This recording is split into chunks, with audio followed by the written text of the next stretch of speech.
Shalom. I'm Rabbi Michael Panitz. I'm the Rabbi of Temple Israel of Norfolk, Virginia, and I'm speaking to you from the pulpit of our synagogue. This is the second of a four-part message about Hanukkah, the Jewish festival of lights. And this message is entitled Hanukkah Around the World. In last week's message, we saw that the observance of Hanukkah changed from its early centuries to the rabbinic period, and again from the pre-modern era to our own day. At first, it was a celebration with a focus on military victory. After the failures of several revolts against Rome, the rabbis de-emphasized the military history of the holiday and focused in different ways on God's miraculous deliverance. Today, it has one nuance in Israel and a different nuance in the USA, because Jews are the majority culture in our homeland and are a small minority in the lands of the diaspora. Just as Hanukkah has had a wide bandwidth from era to era, it also has a wide variety in the folkways of its celebration. But as we shall see, this variety is a set of variations on a common theme. For most American Jews, the food that first comes to mind in connection with Hanukkah is the potato, specifically fried potato pancakes, the latke of the Yiddish imagination. This is the Jewish answer to the cup of tea and the Madeleine cookie of the French author Marcel Proust. In his shelf-denting novel, In Search of Lost Time, Proust devoted 900 pages to the involuntary memories triggered by the experience of his aunt serving him a Madeleine dipped into a cup of tea. Just think how different modern literature would have been had Proust's uncle served him a cognac rather than his aunt plying him with her tea-soaked butter cake. Would you be shocked to know that for most of Jewish history, the potato latke was not a part of Hanukkah? It turns out that the Hanukkah song, as rewritten for children, is wrong. Oy vey! Sing this to the fourth line of the tune, O Hanukkah, come light the menorah. Mrs. Maccabee served latkes and tea. I take solace that the rewards of demythologization outweigh the loss of primal innocence. Alas, there were no potato latkes on the Maccabee dinner table, nor for that matter did the household of Rabbi Judah the Patriarch have Hanukkah potato latkes, nor Rashi, nor Maimonides. Amazing to think that they could lead fully engaged Jewish lives without this culinary mainstay. The potato comes from the Andes.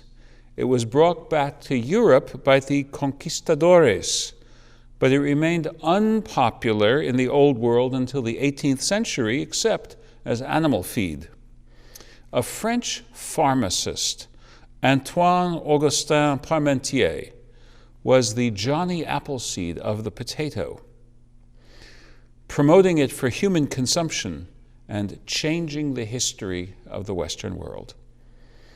A pharmacist serving in the French army during the 7 Years' War, 1756 to 1763, Parmentier had the fortune, bad fortune or good fortune, or both, to have been captured 5 times by the Prussian army. They fed him mostly potatoes during his many prison stints, and he survived, emerging to become a tireless apostle of that calorie-dense tuber.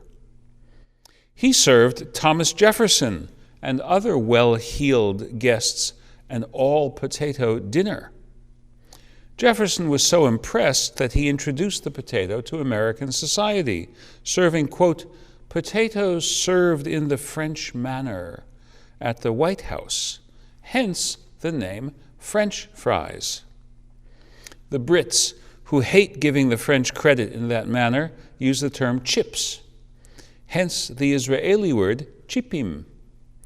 An Israeli at a lunch spot asked me just days ago if I wanted chipim in my falafel. Clearly, before the potato became popular, it would not have been a staple for Jewish cooking at Hanukkah or any other time. So what did Jews do in the absence of the potato? This following short list pays tribute to the women and some men who used the resources of the society in which they were living to create special Hanukkah fare and enliven the festive mood of the holiday. The Sephardi Hanukkah table features berenjenas con miel, deep-fried eggplant circles drizzled with honey. Jews in the Balkans served keftes de prasa, leek fritters, or if you are not a leek liker, keftes de espinaca, spinach fritters.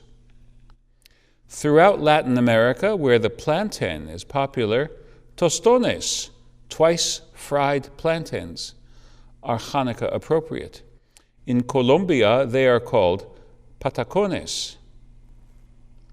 Think about it, twice fried. It sounds like the practice of the Mahadrin min ha-Mahadrin, the extra punctilious about Jewish observance described in the Talmud. They were the minority who did not simply kindle one lamp per night for the entire household, as was the standard custom, but they had the extravagant practice of lighting one lamp the first night, 2 the second, and so on, ending with 8 lamps on the 8th night. Who would have guessed that such extravagance would ever catch on? Then, of course, there are those who fry dough made of cereal grains rather than tubers or other plants. Perhaps you're thinking of the jelly donut, the great rival of the latke, especially in Israel. But that does not exhaust the menu of doughy Hanukkah observance.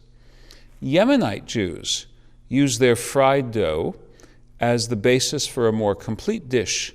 In their culinary culture, malawach, a flaky fried flatbread, is typically topped with eggs and spiced with the 5 alarms chug, which is the T-Rex of the salsa verde family.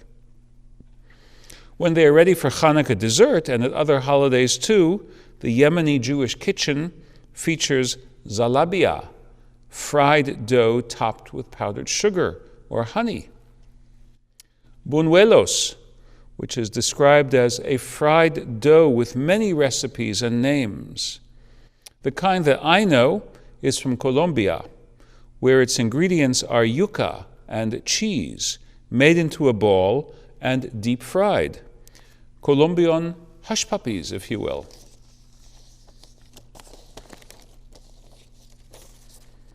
One morning a few years ago, when I was in Florida for a Temple Israel snowbird and no longer migrating bird reunion, I met with my niece by marriage.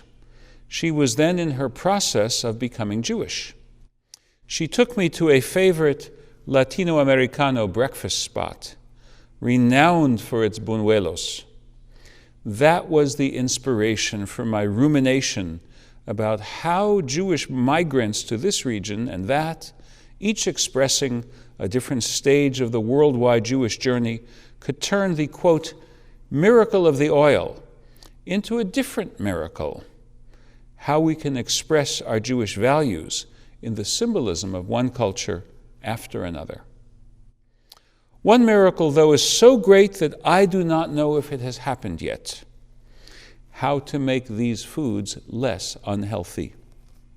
Maybe air frying is the Hanukkah of the future. Since that takes out all the oil, we would then have to top the food with at least a little bit to celebrate the miracle. Happy Festival of Lights. Keep the flame lit.